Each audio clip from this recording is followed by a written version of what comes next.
Baik, bismillahirrahmanirrahim. Assalamualaikum warahmatullahi wabarakatuh.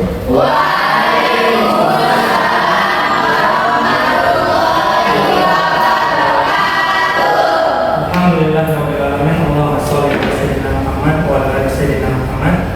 Bersyukur kita kepada Allah Subhanahu wa taala atas limpahan dan karunia-Nya kita bisa kembali bersua ya dalam proses perkuliahan kita, yaitu mata kuliah fisika inti. Jadi alangkah baiknya sebelum kita mulai pelajaran pada hari ini, satu orang di antara kalian menuju doa. Ya, silakan Pak. Nah, baik teman-teman, sebelum kita mulai perkuliahan hari ini, mari kita berdoa dalam hati. Semoga apa yang kita dapatkan hari ini bermanfaat dari Bapak Bapak. Berdoa dimulai.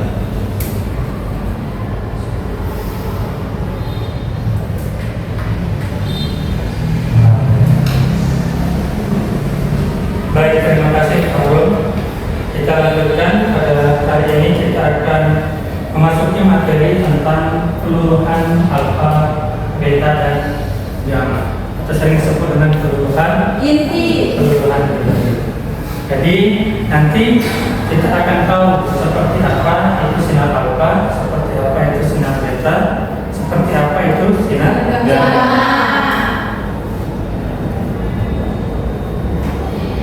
Selanjutnya ada beberapa hal yang perlu kita ketahui di sini. Jadi setelah kita melaksanakan proses pembelajaran ini, diharapkan nanti kita bisa mencapai tujuan pembelajaran kita, yaitu yang pertama menjelaskan proses keluluhan alfa dengan baik, menjelaskan potensial alam dengan baik, menjelaskan proses keluluhan beta dengan baik, menjelaskan apa yang dimaksud dengan neutrono dan anti neutrino, menjelaskan jenis-jenis keluluhan beta yang mungkin dengan baik, dan dapat menjelaskan proses terjadinya keluluhan gamma dengan baik.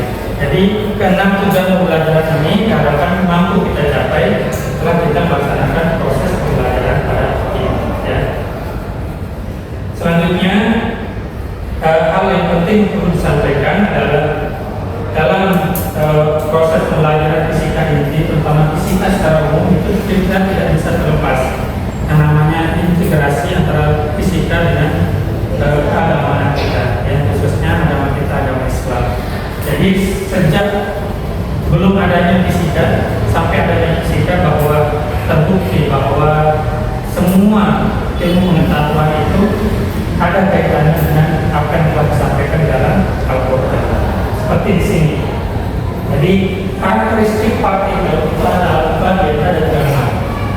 Kalau partikel alfa itu dia lebih lambat, kemudian beta sedikit lebih cepat atau medium, kemudian sinar gamma itu adalah yang paling cepat. Semuanya memiliki karakteristik tersendiri. Jadi hal ini sesuai dengan apa yang disampaikan oleh Allah Subhanahu Wa Taala dalam surat Al-Zumar ayat 62 yang artinya Allah menciptakan segala sesuatu dan Dia memelihara segala sesuatu. Jadi dari dulu zaman ini sampai sekarang tidak berubah. Jadi apa yang kita pelajari sekarang adalah sekedar untuk mengulas apa yang telah disampaikan di dalam Al-Quran.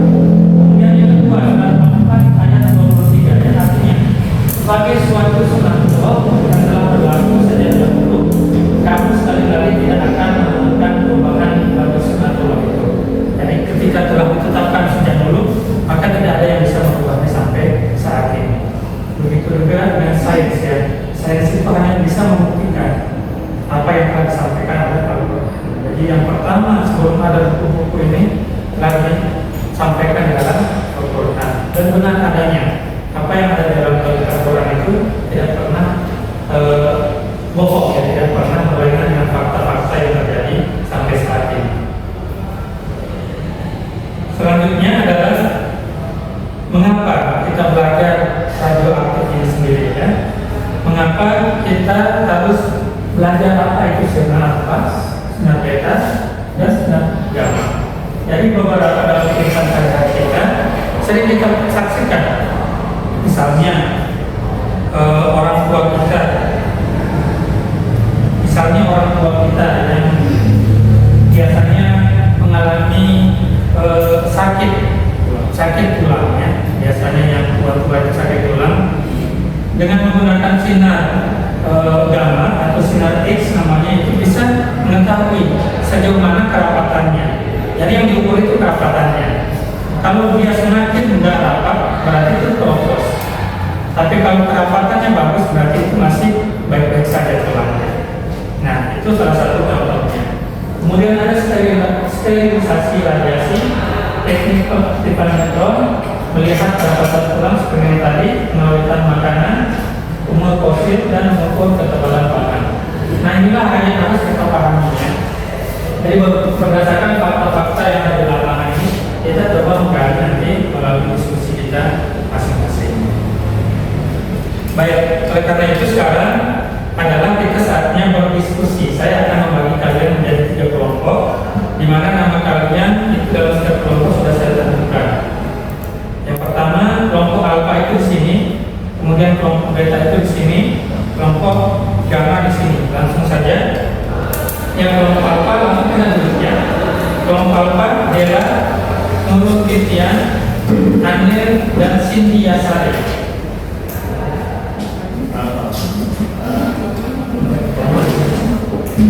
Kemudian yang kelompok beta itu Lailatin di sini, boleh di sini. Beta di sini, Lailatin, Aulia, mana Aulia? Oke, Sabani, Nadia, dan Fahrul. Oke. Kemudian kelompok gamma ada Musnaini, ada Lia, Hanif, Faizin, Ria, dan Hasan. Oke, ya. Jadi nanti saya akan bagikan lembar kerja setiap kelompok. Silakan nanti kalian kerjakan sesuai dengan apa yang menjadi tugas kalian di sana. Saya kasih waktu 4 menit saja ya, atau 5 menit untuk menyelesaikan pertanyaan-pertanyaan yang sudah ada di situ. Jadi boleh searching melalui Google. Tidak perlu, nggak harus pakai textbook. Boleh menggunakan Google, menggunakan HP beserta dengan kelasnya.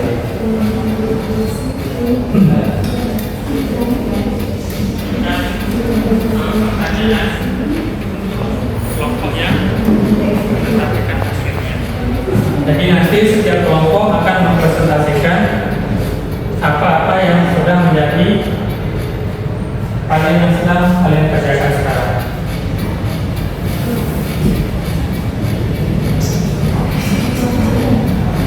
Silakan dari kelompok alfa.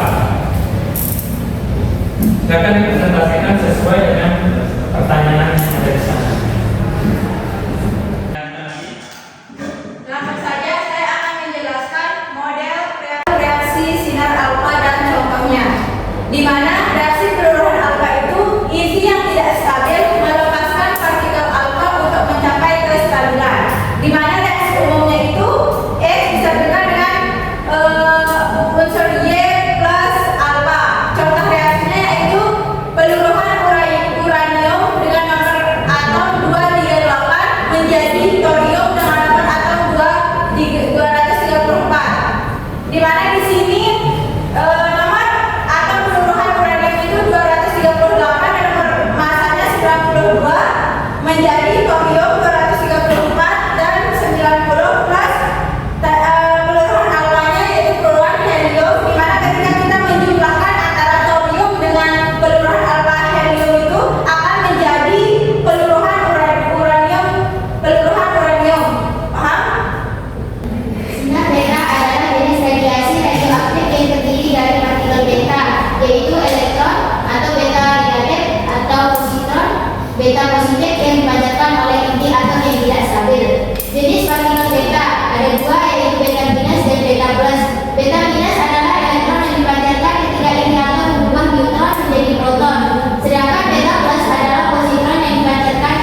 Silakan kelompok gamma. Baik, kami dari kelompok gamma menanyakan model reaksi dari sinar beta. Ya, dibacakan saja model reaksinya. Baik, saya akan menjawab dari kelompok gamma. Reaksi penurunan beta minus N menjadi B plus E negatif plus V negatif E. Contohnya adalah penurunan karbon 19 menjadi nitrogen yang 14, yang dimana karbonnya itu adalah 14 sedangkan masanya 6 di nomor atomnya 6 maksud saya. Sedangkan neutronnya itu 14, hidrogennya 14, nomor atomnya 7 ditambah E negatif plus V negatif E, sehingga reaksi penurunan beta plusnya V dibalik N plus E plus V. Contohnya adalah penurunan fluor B18 menjadi oksigen B18. Oke, cukup ya, cukup. Jadi kita sudah mendengar apa itu model reaksi dari sinar beta. Sekarang kelompok yang terakhir, sinar gamma. Silakan bersaksikan dengan singkat saja. Bismillahirrahmanirrahim. Assalamualaikum warahmatullahi wabarakatuh. Di sini saya akan menjelaskan tentang sinar gamma, di mana sinar gamma adalah radiasi elektromagnetik berenergi tinggi yang dihasilkan dari inti atom yang tidak stabil. Di mana sinar gamma ini memiliki sifat-sifat yang pertama itu tidak bermassa dan tidak bermuatan. Yang kedua itu memiliki panjang gelombang sangat pendek dengan frekuensi dan energi sangat tinggi. Yang ketiga itu penetrasi sangat kuat sehingga dapat menembus beberapa sentimeter timbal atau beton. Sehingga sinar gamma itu biasanya dihasilkan setelah penurunan alfa atau beta, ketika inti atom yang baru terbentuk memiliki kelebihan energi. Sekian dari saya. Oke, sekarang berikan pertanyaan kepada kelompok gamma. Siapa yang memberikan pertanyaan? Silakan. Apa manfaat dari sinar gamma? Manfaat dari sinar gamma. Baiklah, saya akan menjawab pertanyaan dari kelompok beta. Jadi manfaat sinar gamma yang pertama, radioterapi untuk pengobatan kanker. Sinar gamma digunakan dalam radioterapi untuk memunculkan sel kanker tanpa operasi. Sinar gamma diarahkan langsung pada jaringan kanker untuk meminimalkan kerusakan pada jaringan sehat. Yang kedua, sterilisasi alat medis dan makanan. Sinar gamma efektif untuk mensterilkan peralatan medis dan makanan tanpa mengubah komposisi atau kualitas produk. Yang ketiga, pencitraan dan diagnostik. Sinar gamma digunakan dalam kedokteran nuklir untuk pencitraan dan diagnosis, seperti dalam teknik pencitraan PET, positor emission tomografi. Oke, cukup ya. Nah, kita sudah mendengarkan manfaat dan bahaya dari masing-masing sinar tadi. Ada sinar alfa, beta, dan gamma. Tentunya ketiga sinar ini memiliki karakteristik masing-masing. Ada yang punya kelebihan, ada juga yang punya kekurangan. Sekarang kita bahas satu persatu. Reaksi fluoran alfa. Tadi sudah disampaikan, reaksi fluoran alfa itu disebabkan oleh tembakan dari helium ya. 2 helium pada misalnya uranium berubah menjadi thorium.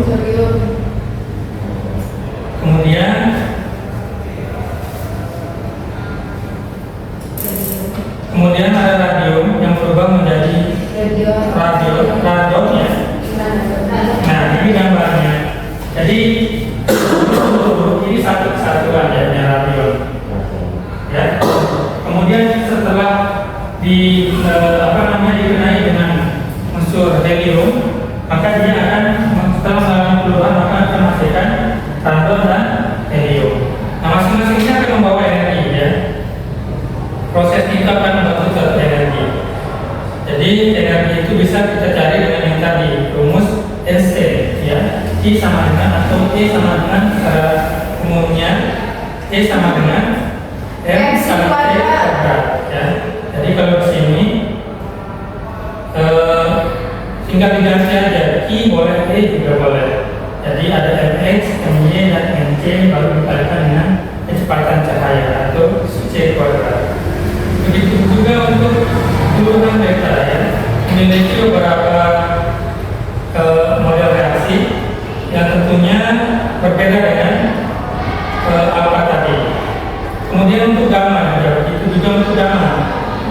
sini gamma itu memang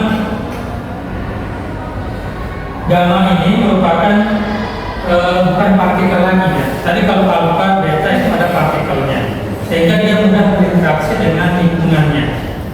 Ibaratnya kalau kalian keluar rumah, misalnya alfa dan beta ini keluar rumah untuk mencapai kampus misalnya, alfa dan beta ini punya banyak teman di sekitarnya di jalan, sehingga banyak yang menyapa gitu. Sehingga lama dia sampai tujuannya.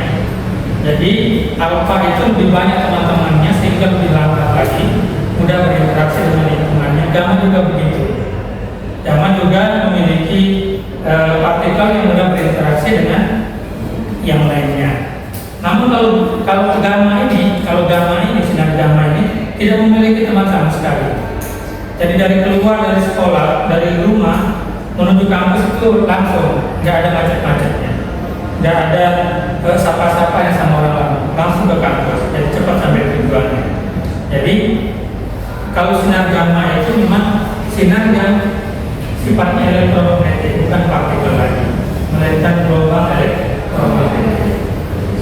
Nah, kita lihat di sini ada sedikit video tentang peluruhan alfa, beta, dan gamma.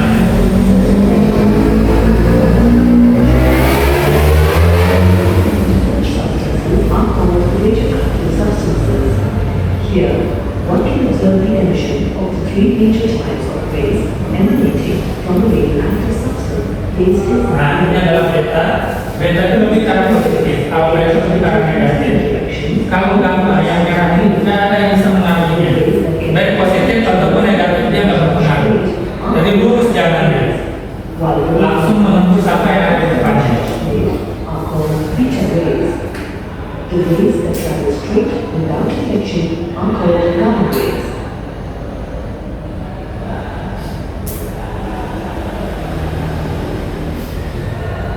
Oke, selanjutnya, nah ini ada perbedaan nanti ya, bagaimana kekuatan sinar alfa, beta, dan gamma untuk menembus suatu bahan. Jadi kalau alfa kertas buku pun nggak biasa tembus. Kalau alfa, karena gerakannya sangat lambat sehingga daya gedornya untuk menembus itu kurang. Beda dengan beta, agak sedikit lebih cepat, lebih kuat. Tapi kalau gamma tidak ada yang bisa menghalangi. Mau tangan kalian, mau pelat besi apapun itu langsung tembus. Ya, ini semuanya. Aluminium, dan ini semuanya akan tembus. Kecuali baja yang memang untuk digunakan sebagai reaktor yang murah. Nah, itu adalah karakteristik alfa, beta, dan gamma. Nah, di sini kita sedikit akan melihat apa saja manfaat dari isotop dalam kehidupan sehari-hari. Jadi,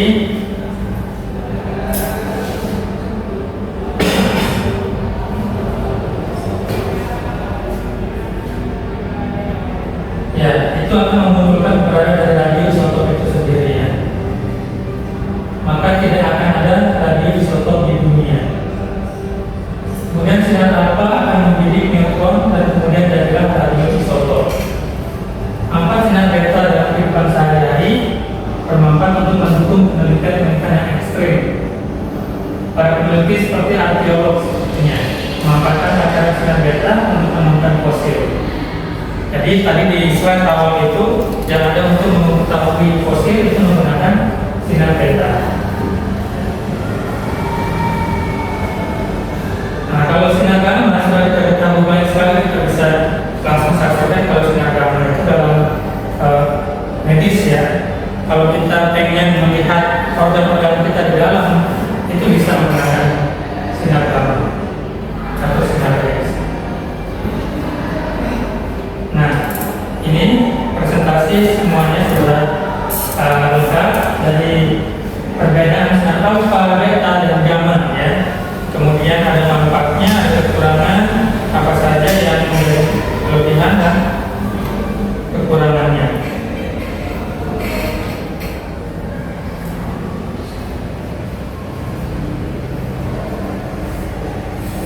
Baik, sampai di sini ada yang ingin ditanyakan? Ada yang ingin bertanya? Ya, silakan Faruk, apa yang akan menjadi pertanyaan? Tadi sudah dijelaskan, mungkin Mas, tadi sudah dijelaskan apa itu sinar alfa, beta dan gamma. Nah, pertanyaan saya, apa yang paling berbahaya dari ketiga sinar tersebut dan apa penyebabnya? Ya. Dan berikan alasan mengapa tidak ada yang berbahaya. Jadi urutannya ya, jadi urutannya yang paling lemah itu apa tadi? Yang sedang itu apa? Yang paling kuat? Jadi gamma yang paling kuat itu akan menembus apapun yang akan menghalanginya. Kalau alpha itu sekedar menembus kertas saja nggak mampu. Bahkan kulit kita aja nggak mampu ditembus oleh alpha.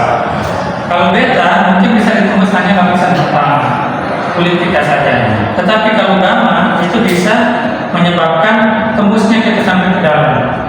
Ya, jadi yang paling berbahaya itu sehingga orang ada yang mandul segala macam itu karena dia sinar reaktif ya. Jadi ada mandulan itu kebanyakan disebabkan oleh radiasi. Jadi urutannya ya, jadi urutannya yang paling lemah itu apa tadi? Yang sedang itu apa? Yang paling kuat? Jadi gamma yang paling kuat itu akan menembus apapun yang akan menghalanginya. Kalau alpha itu sekedar menembus kertas saja nggak mampu. Bahkan kulit kita aja nggak mampu ditembus oleh alpha. Kalau beta mungkin bisa ditembus hanya lapisan pertama, kulit kita saja. Tetapi kalau gamma itu bisa menyebabkan tembusnya kita sampai ke dalam. Ya, jadi yang paling berbahaya itu sehingga orang ada yang mandul segala macam itu karena dia sinar reaktif ya. Jadi ada mandulan itu kebanyakan disebabkan oleh radiasi, termasuk pancaran-pancaran HP kalian itu. Makanya banyak yang cowok itu kalau menaruh HP di saku, kemudian sering ditelepon radiasi, sinar radiasinya. Ya, sinar radiasi itu akan menyebabkan suatu kemandulan. Juga yang perempuan ya, jadi sebaiknya jangan ditaruh di saku celana. Apalagi ketika kita tidur itu, kalau kita tidur di bawah malam itu jangan diletakkan di atas kepala. HP itu bahaya ya, karena radiasi. Oke, jadi setelah kita pelajari materi ini, kita tahu apa manfaatnya, apa juga kenapa dia bahaya, kenapa dia bermanfaat. Sudah dijelaskan tadi melalui model-model reaksi setiap sinar alfa, beta, dan gamma. Oke, saya rasa cukup sampai di sini dulu pertemuan kita kali ini. Jadi sekali lagi kesimpulan kita adalah setiap sinar radioaktif itu alfa dan beta dan gamma memiliki karakteristik